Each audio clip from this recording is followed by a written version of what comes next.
नमस्कार दोस्तों, स्वागत है आपका आज की न्यूज में। दोस्तों, कुछ दिन पहले ही मैंने आपको बताया था कि कैसे भारत में ताइवानी कंपनी फॉक्सकॉन अपने इन्वेस्टमेंट को डबल करने के बारे में सोच रहा है।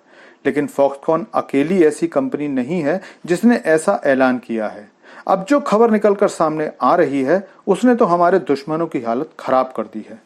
इस खबर को बताने से पहले मैं आपसे रिक्वेस्ट करूंगा कि चैनल को सब्सक्राइब कर लीजिए, क्योंकि यहां आपको डिफेंस, फाइनेंस और फॉरेन पॉलिसी पर वीडियोस रोज मिलती हैं। तो दोस्तों, दुनिया की दूसरी मोबाइल कंपनी की बात की जाए तो अनडाउटली एप्पल ही दुनिया में दूसरी सबसे बड़ी कंपनी है। लेकिन ये तो तब है जब केवल मोबाइल मैन्युफैक्चरिंग की बात की जाती है। वैसे अगर टर्नओवर के हिसाब से देखा जाए तो एप्पल बहुत आगे है। और अब जो समाचार चारों ओर चर्चा का विषय बना हुआ है वो ये है कि एप्पल सैमसंग को पछाड़कर भारत का नंबर 1 मोबाइल एक्सपोर्टर बन गया है। दरअसल खबरों के अनुसार एप्पल ने इस साल मोबाइल एक्सपोर्ट के मामले में सैमसंग को पीछे छोड़ दिया है। देश में मोबाइल एक्सपोर्ट के मामले में नंबर 1 बन गया है।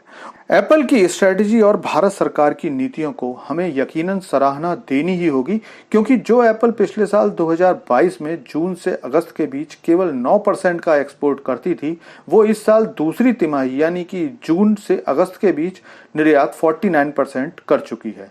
और सैमसंग कंपनी का कुल एक्सपोर्ट 45% रह गया है।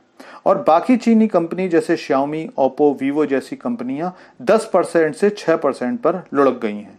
चीनी सरकार द्वारा अपनाई गई गलत नीतियों और उसी समय भारत द्वारा तैयार कई नीतियों के कारण एप्पल की 3 contract manufacturing company Foxconn, Wistron और पेगाट्रॉन ने भारत में इसका उत्पादन बढ़ा दिया, जिसके बाद एप्पल ने यह शानदार ग्रोथ दिखाकर नंबर 1 स्थान हासिल किया है।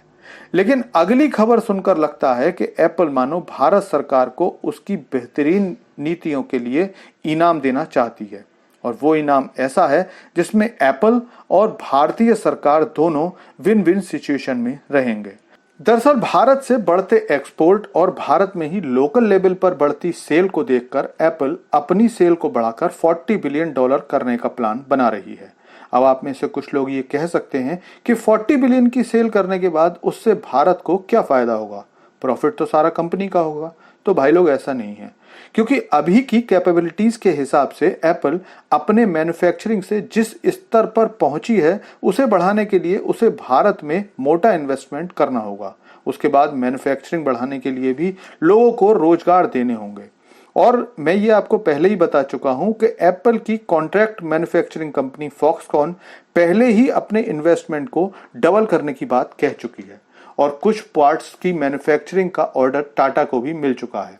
और ये तो केवल मैन्युफैक्चरिंग की बात है। ये फोन जब बनकर भारत या भारत से बाहर एक्सपोर्ट किए जाएंगे तो उससे मिलने वाला टैक्स या जीएसटी भारत सरकार के खाते में ही जाने वाला है।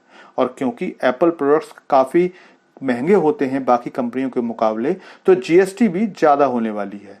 मतलब एप्पल ने जो ये अपनी सेल को अगले 5 साल में $40 बिलियन करने का प्लान बनाया है, उससे एप्पल तो ज्यादा मुनाफा कमाएगा ही, लेकिन भारत और भारतीय सरकार की भी चांदी होना तय है।